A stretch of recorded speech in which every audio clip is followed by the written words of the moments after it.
హిందూ ధార్మిక మండలి సభ్యుడు గరిగపాటి రమేష్ మాట్లాడుతూ శ్రీకాళహస్తీశ్వర దేవస్థానం టూరిస్ట్ బస్టాండ్లో కనీస సౌకర్యాలు లేక అయ్యప్ప స్వామి భక్తులు తీవ్ర ఇబ్బందులకు గురవుతున్నారు.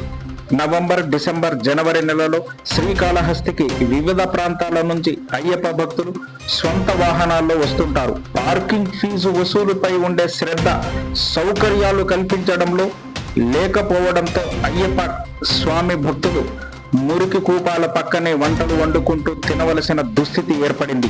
శ్రీకాళహస్తికి వచ్చే అయ్యప్ప స్వామి భక్తులు నిష్టగా భిక్ష చేయడానికి కనీసం మంచి ప్రదేశం లేకపోవడంతో టూరిజం బస్టాండ్లో మురికి గుంటల పక్కనే నిలబడి భిక్ష చేయవలసిన దుస్థితి ఏర్పడింది.